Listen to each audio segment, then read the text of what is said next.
Hello everyone, अस्सलाम वालेकुम and welcome back to my YouTube channel. तो गाइस, मेरा नाम वाज खान है और गाइस अगर आप इस चैनल पे नए हो तो मैं आपको बता दूं कि इस चैनल पे स्टडी अब्रॉड, स्कॉलरशिप और न्यू करियर प्लान्स के बारे में आपको बताया जाता है। मैं आपको कंप्लीट गाइड करता हूं क्योंकि मुझे रिसर्च करने का शौक है। मैं ऐसा कुछ प्रोफेशनल नहीं हूँ, बट एक आदत है कि मैं रिसर्च करूँ और रिसर्च करके मैं किसी को बताऊँ। तो मैं पहले अपने फादर को बताता था और तो मुझसे काफ़ी सारी चीज़ें मालूम करते थे। तो उन्होंने मुझे एक दिन ऑप्शन दिया कि तुम यूट्यूब पे वीडियोस बनाओ जो कि तुम्हें पता है कि स्टडी अब्रॉड के बारे में, जो कि तुम खुद जाना चाहते हो। तो तुम इसके बारे में वीडियोस बनाओ और लोगों को बताओ कि तुमने क्या रिसर्च की है और क्या क्यों ये चीज़ इम्पोर्टेंट है। तो आज की वीडियो काफ़ी इंपॉर्टेंट है उन सभी स्टूडेंट के लिए जो जिन्होंने स्टडी वीज़ा अप्लाई करना है और वो डर रहे हैं कि हमारा वीज़ा रिजेक्ट तो नहीं हो जाएगा। मैं बताऊं तो सबसे बड़ी रिजेक्शन की वजह ये होती है हमारा एसओपी, स्टेटमेंट ऑफ पर्पस। वो इतना काम का डॉक्यूमेंट है जिसको हम इतना हल्के में लेते हैं कि उसकी इतनी ज़रूरत नहीं है, हम ऐसे ही बना देते हैं उसको। वो इतने काम की चीज़ है, अगर आप उसको डिटेल में उसको आप सही से बनाओ, उसको आप रिसर्च करके आप सही से बनाओगे ना, तो 80% चांसेस बढ़ जाते हैं आपके वीज़ा लगने के। तो आज मैं इसी पे बात करूंगा कि आप कैसे अपना एसओपी रेडी कर सकते हो। आप अपना एक पावरफुल डॉक्यूमेंट जो है आप किस तरह के ready कर सकते हो। क्योंकि जब मैं अप्लाई कर रहा था भाई के लिए, मैंने आपको बताया था मैंने अपने भाई के लिए सारी चीज़ें करी थी एज अ एक्सपेरिमेंट कि मैं अपने टाइम पे मैं कोई ऐसी चीज़ मिस ना कर दूँ और जो मैं मिस कर रहा हूँ तो मैं अपने टाइम में सही कर लूँ। तो मैंने काफ़ी सारी चीज़ें ऐसी करी थी जिस जो मैंने अब अपने टाइम में मैं सही कर रहा हूँ कि मुझे उस पर रिसर्च कर रहा हूँ कि अब ये कैसे सही हो सकती है। क्योंकि उस टाइम मैंने बगैर रिसर्च के मैंने सब कुछ किया था। अब मैं रिसर्च के साथ साथ सारी चीज़ें कर रहा हूँ।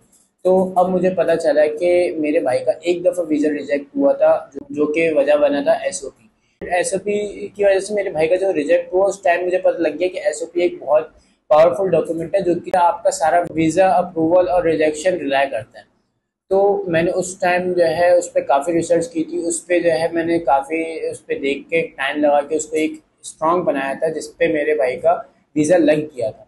तो मैं आज उसी को आपको बताऊंगा कि आप कैसे अपने एसओपी को स्ट्रॉन्ग बना सकते हो, आप किस तरह का डॉक्यूमेंट आप रेडी कर सकते हो और कैसे आप उसको अप्रूव करवा सकते हो, कैसे आप अपना वीज़ा सिक्योर कर सकते हो इस एसओपी की मदद से। तो अब चलते हैं वीडियो की तरफ। मैं आपको बता दूं कैसे आप अपना एसओपी रेडी कर सकते हो। तो सबसे पहले बात करते हैं कि एसओपी है क्या। एसओपी यानी स्टेटमेंट ऑफ पर्पस। ये एक स्ट्रॉन्ग डॉक्यूमेंट है जो कि हमें वीज़ा अप्लाई करते हुए ये सबमिट कराना होता है। तो इस एसओपी में हम बताते क्या हैं, एसओपी में लिखना क्या होता है जो कि हम ये सबमिट करें। तो एसओपी हमें इमिग्रेशन ऑफिसर को हम ये बता रहे होते हैं कि हम वहाँ क्यों जा रहे हैं, आप कौन हो, आप क्यों जा रहे हो, आपने यही कंट्री क्यों चूज़ किया, आपने यही यूनिवर्सिटी क्यों चूज़ की। ये होता है एक एसओपी जो कि आप इमिग्रेशन ऑफिसर को बताते हो। एज ए इंटरव्यू होता है, ऑन पेपर इंटरव्यू इसको कहते हैं कि तो ये होता है एक स्टेटमेंट ऑफ पर्पस यानी एसओपी। तो अब बात करते हैं इसको बनाते कैसे हैं। हमने ये समझ लिया कि एसओपी क्यों इम्पोर्टेंट है, एसओपी होता क्या है, एसओपी में हम लिखते क्या है, हमने ये चीज़ें कवर कर ली। अब बात करते हैं एसओपी को बनाते कैसे।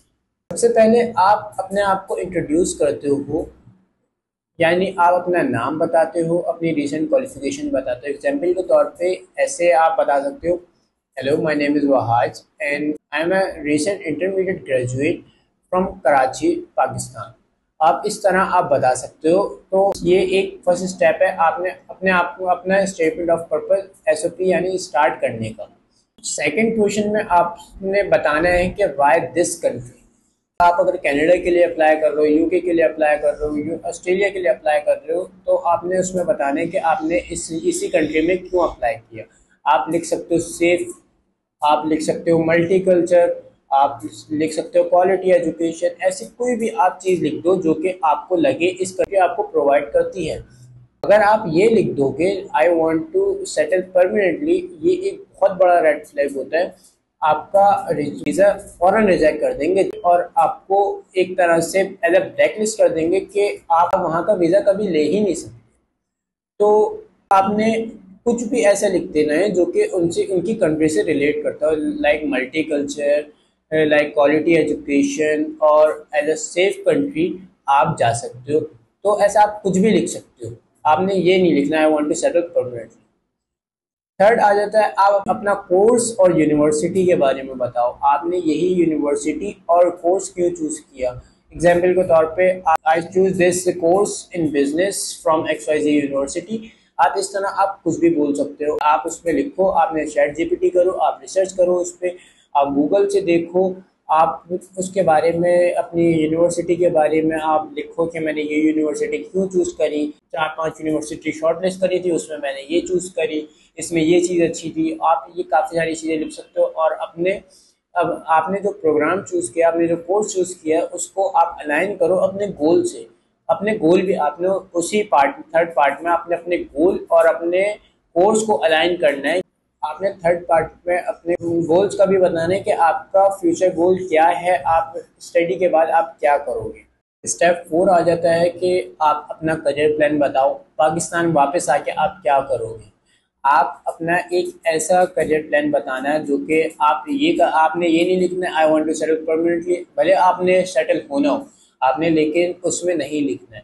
आपने लिखना है कि मैं पाकिस्तान आकर कोई अपना बिजनेस करूंगा, अपनी डिग्री के हिसाब से, आप अपने कोर्स के हिसाब से आप उसको अलाइन करो, मैं पाकिस्तान आके ये बिजनेस करूंगा, ये सेटल करूंगा, मेरा ये प्लान है, मेरा ये फ्यूचर प्लान है। आपने उसमें एक ऑनेस्ट अपना आंसर लिखना है कि आप पाकिस्तान वापस आके क्या करोगे।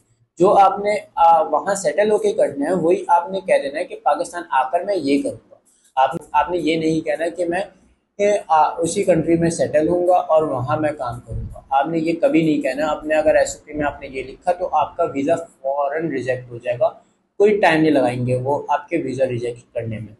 तो फिर आपने बताना है अपने फिफ्थ और लास्ट पार्ट में कि आपने आपके फाइनेंशियल प्रूफ क्या है, आपको कौन सपोर्ट कर रहा है, आपको कौन स्पॉन्सर कर रहा है, आपका कोई फैमिली बिजनेस है, आपकी प्रॉपर्टी है, कोई भी आपको सपोर्ट कर रहा है, आपने उसका बताना है।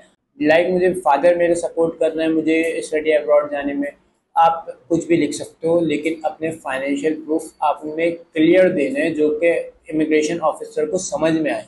और आपने जो मिस्टेक्स अवॉइड करनी है, आप काफ़ी स्टूडेंट्स ये करते हैं कि जो है आपने चैट जीपीटी किया, गूगल सर्च किया और डायरेक्ट कॉपी पेस्ट किया और अप्लाई कर दिया वीज़ा के लिए। ये सबसे बड़ी मिस्टेक होती है। ऐसा नहीं होता कि आपको एआई हमेशा आपको सही चीज़ देगा, हमेशा एआई भी आपको सही चीज़ नहीं देता।